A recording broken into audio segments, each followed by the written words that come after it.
And welcome back to the second part of this video on map making. In the first part, we made the land masses that we were going to be using for the fantasy world map. And in this part, we're going to go on to add mountains. Again, just loosely, we're not really focusing on tectonics. I don't care about how accurate it is. It's just going to make something that looks nice. And then from there, we're going to make the biomes. Again, just basic, general, nothing too scientific, nothing too detailed, just making things that look right, essentially, and look good. That's what we're going to go for. And so we're going to start with our pre-generated land masses. And I'm just selecting the land masses. You have to be careful here to not to lose some of the details you made. In this case, I decided I wanted to preserve the water more than the land. So when I was selecting color, you have to make the selection a bit loose, and then you have to just decide if you're gonna protect the details you have on the land or the details you have in the water. I wanted to protect the lakes that I had, so I selected for that. Um, and then you go to the filters. This is for making the mountains, by the way. You go to filters, renders, noise, and solid noise again, like we did to generate the land masses. And then you do that, and then you go to filters, renders, noise again, and difference clouds. Do that twice, and you get this darker clouds first, and then a lighter version of that. Once you've done that three times, you can go to distorts and emboss, and that gives you this kind of elevated landmass that we have here. For this world, I wanted it to be really zoomed out, so I didn't want very detailed maps. I wanted the elevation to be very low, so I worked on making that all look right, and that took a few attempts.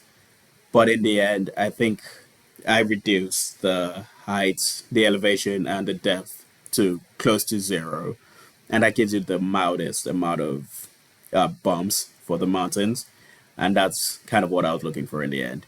So all of this is just me testing out what options I had. Looking at how the changing the depth and the elevation would affect the look of things, and trying to choose what works best for me.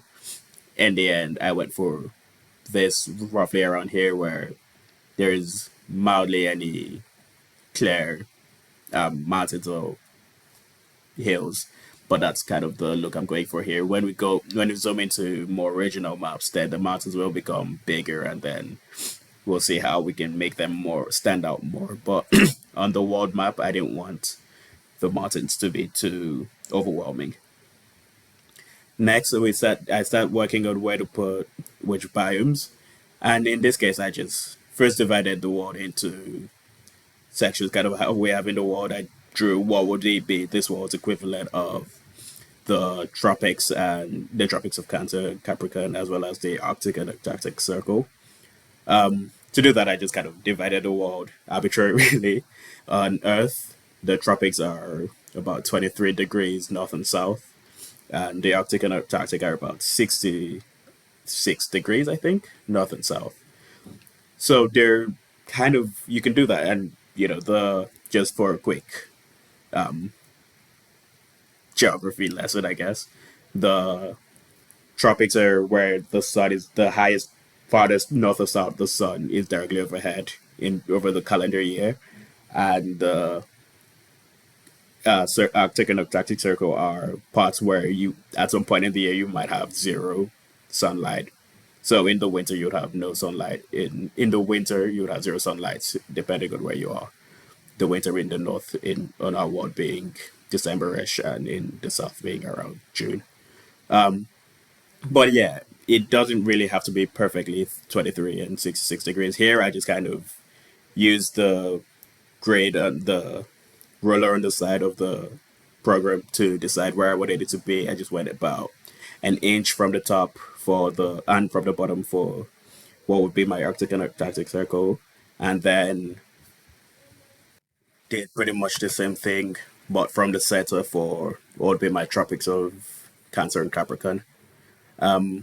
And that again just gives me a basic division for where I can do. Now I'm doing the wind directions, and again, all of this is rough.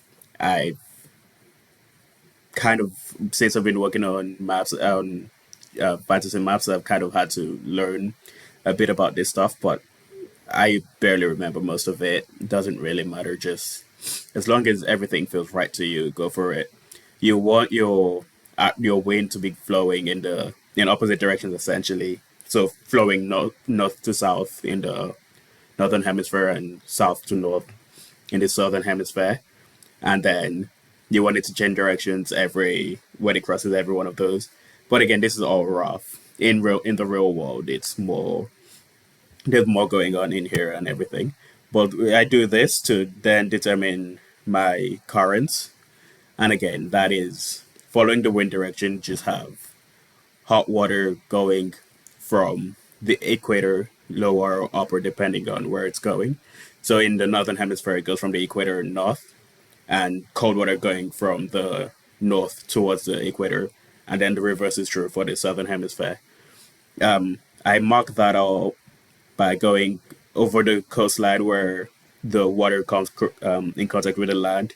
I just have a blue arrow going from down up in the direction of the wind when we're working with the cold currents, and then up down with the hot currents in the opposite direction.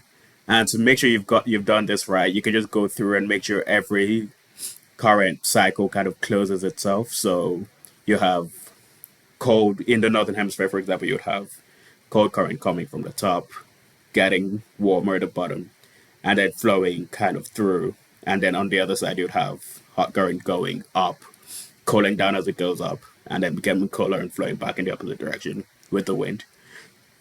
When you have that all done, then you can start to paint down your biomes. And this is you usually want to consider a lot of things, but in this case, I mostly just consider temperature. So what zone it is, if it's between the equator and the tropics and the Arctic or Arctic Circle, or beyond the Arctic or Arctic Circle. You want to consider the flow of water. Hot currents would usually increase to precipitation. So precipitation in this case is what we're considering, and that would give you more foresty areas. And cold water would reduce precipitation, and that would give you more arid conditions. And then you want to consider elevation and mountains, which will then give you your rain shadows, where essentially the rain kind of grow over the mountains. So you have one side of the mountain which is has a lot of precipitation and therefore has a lot of vegetation, and the other side of the mountain which has very little of that. And you see a lot of that in the Americas, North and South America, where the Andes, I think, are from a perfect rain shadow, where on one side you have very green very green land, and then on the other side it's all arid and deserty. So I just went along, and I colored all the places where I figured there would be a lot of vegetation, a lot of precipitation, high temperature, green, which would be for forests. In this case, I'm really only doing three biomes, so to speak. I'm doing lots of precipitation, so a lot of vegetation, so foresty kind of region. I'm doing deserts where there's very little precipitation or arid land. And then in between all of that, I'm just doing a transitory grasslands. Now, depending on where it is, later on, I will go through and go, what kind of actual biomes is it going to be? So, for example, the forest areas, the places I'm painting green currently could be tropical rainforest. They could be mangrove forests if they're around the equator towards the tropics, or they could be like temperate forests, temperate rainforest, temperate forests. Sorry, they could be temperate forests, or they could be, for example, they could be like Mediterranean climates. Depending on again on all the conditions and where they're ideally, and then at the top they could be taiga, for example, arboreal forests. All of that I will decide later. Right now, I just know that there's going to be a lot of vegetation, so it's going to be a foresty kind of thing. And then I went along and painted the arid areas in this orangey red color. And this, again, this is just going to be deserts of some sorts. They could be just ice caps, depending if they're low enough, or they could just be like deserts otherwise. And then everything that's not one of those, I just have as a transitory grasslands. So again, that could be anything from your steppes to your savannas, whatever. And later on, I will, when I'm going on the regional, on the continental map mode, I can then decide if it's important to me, if I care enough, which biomes it's gonna be, and what specifically it's gonna be, and what kind of climate it would relate to if it was on Earth. But I could also just decide it's a forest, it's fine, and put whatever kind of trees I want in it because again, it's fantasy. It doesn't really matter. I'm not going for anything absolutely too precise. And again, I don't think anyone's going to be too bothered if I have the wrong kind of tree in the wrong biome because again, it's just we're just going for what feels the most right, what gives the best vibes really. If it's fantasy, and we'll talk about later on. We'll talk about like what I envision the driving theme for this fantasy for this world I'm creating to be, and that will dictate a lot of this as well because if I'm not going for a perfectly realistic thematic world, then there's no reason why all of the biomes have to be exactly like Earth. Even if I was doing that, I don't think it's entirely necessary for the biomes to be precisely like Earth. So I'm just finishing off where the transitory grasslands are going to be in this world. And then from here, I kind of just I choose to to actually just get it looking good, which I don't do on camera, but you'd see the transition in a bit.